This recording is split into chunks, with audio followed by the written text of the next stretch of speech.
नमस्कार। मुंबई से फिर एक बार आपके सामने मैं हूं रविंद्र जैन, देश और जनता के हित में सदैव तत्पर बात करने वाला। समय के हिसाब से दुनिया बदलती रहती है, समय के हिसाब से नियम और कानून बदलते रहते हैं, लेकिन शर्म तो उस बात की है कि गाड़ी वाले से अगर एक्सीडेंट हो जाता है तो ड्राइवर को पकड़ लिया जाता है, उस पर हत्या का मुकदमा दर्ज करा दिया जाता है। बिल्डिंग गिर गई तो बिल्डिंग मालिक को पकड़ लिया जाता है, हत्या का मुकदमा दर्ज कर दिया जाता है। लेकिन यही वारदात अगर शासन प्रशासन की मिली भगत से होती है तो उन्हें सिर्फ सस्पेंड किया जाता है, सिर्फ सस्पेंड किया जाता है। माननीय सर्वोच्च न्यायालय जी, आपसे विनती करना चाहते हैं, एक देश एक कानून एक राष्ट्र है, तो वही सज़ा आम आदमी को मिलती है, वही सज़ा शासन प्रशासन के में बैठे हुए उन लोगों को भी मिले जो किसी भी प्रकार की हत्या के षड्यंत्र में शामिल होते हैं। माननीय, एक और अनोखी बात करनी है आपसे कि कोई भी छोटी से छोटी चीज़ खाने की अगर होती है तो उस पर एक्सपायरी डेट लिखी रहती है। दवाइयों पर भी एक्सपायरी डेट लिखी रहती है। माननीय, हर चीज़ पर एक्सपायरी डेट लिखना कंपलसरी है।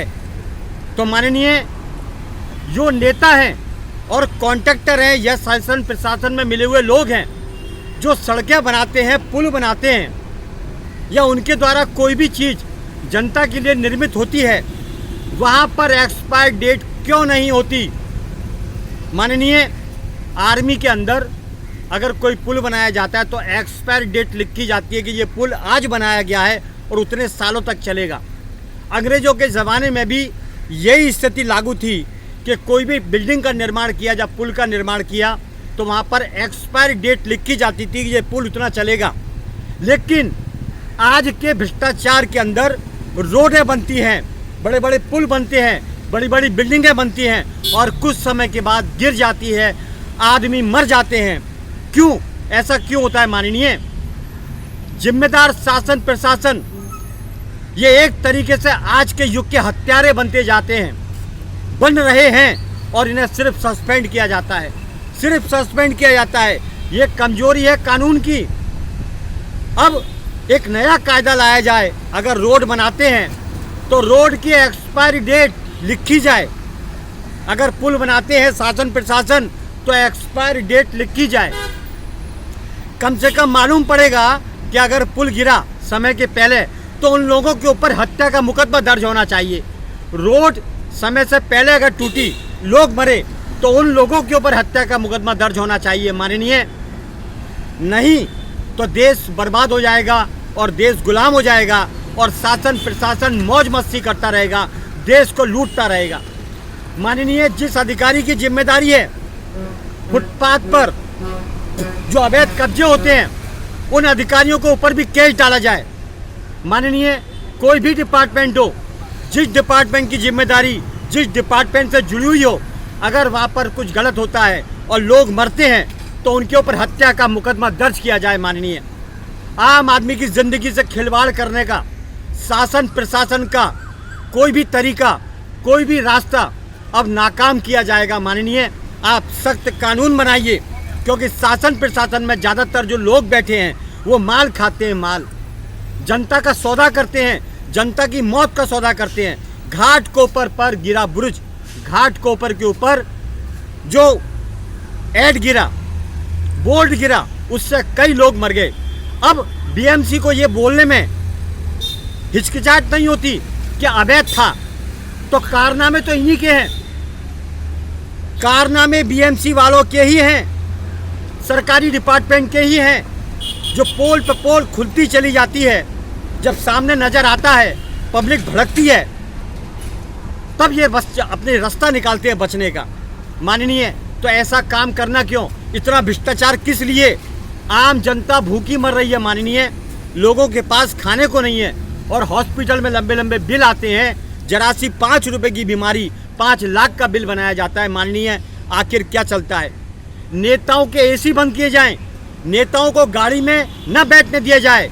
नेता उसी तरह चलेगा जिस तरह जनता बस में चलती है, जिस तरह लोकल ट्रेन में धक्के खाती है। जब तक नेता ड्यूटी पर है बसों में सफ़र करेगा, ट्रेन में सफ़र करेगा, आम जनता की तरह सफ़र करेगा। माननीय, एक बात और है, नेता का जुलूस निकलता है तो पूरे फुटपाथ बंद हो जाते हैं, पूरे फुटपाथ को पुलिस कवर कर लेती है।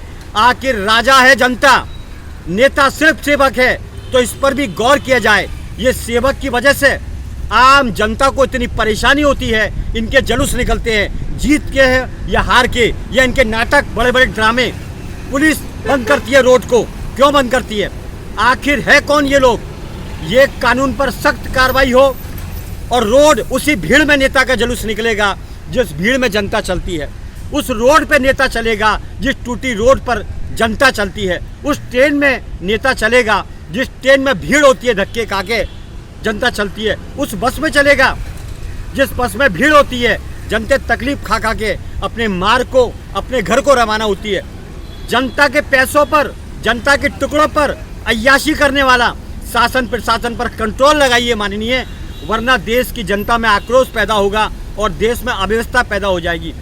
कभी पुल गिरना, कभी रोड के खड्डे, कभी मिलावट के धंधे, कभी ड्रग्स के धंधे, कभी चरस के धंधे, कभी फुटपाथ जाम। माननीय, जनता को किस कदर परेशान किया जाता है। ये डिपार्टमेंट पर मुकदमा दर्ज किया जाए, उन्हें सस्पेंड नहीं, उन्हें सजा दी जाए, बस इतना ही काफ़ी है।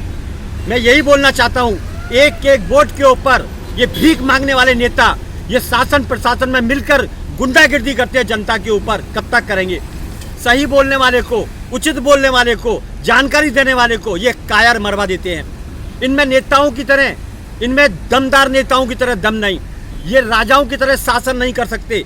राजाओं में काबिलियत थी, राजाओं में ज्ञान था, बुद्धि था, तेज था, संस्कृति थी, सम्मान था। आज के नेता टपोरी है, टपोरी। 99% भारत का नेता और शासन प्रशासन में बैठे हुए लोग लुटेरे टाइप के हैं, वसूलीबाज हैं। उनको नैतिकता नाम की कोई चीज़ें नहीं पता, संस्कार नाम का गुण है ही नहीं। एक ही चीज़ है, अय्याशी करो और शाम को पड़े रहो। हराम का पैसा खाने की आदत पड़ चुकी है माननीय। ये हराम का खा खा के इनके खून के अंदर जो गंदगी आई है, उस गंदगी पे कंट्रोल लगाना जरूरी होगा, नहीं तो राम तेरी गंगा मैली होती रहेगी। बस इतना ही काफ़ी है। मैं हूँ मुंबई से रविंद्र जैन, देश और जनता के हित में सदैव तत्पर बात करने वाला। जय हिंद।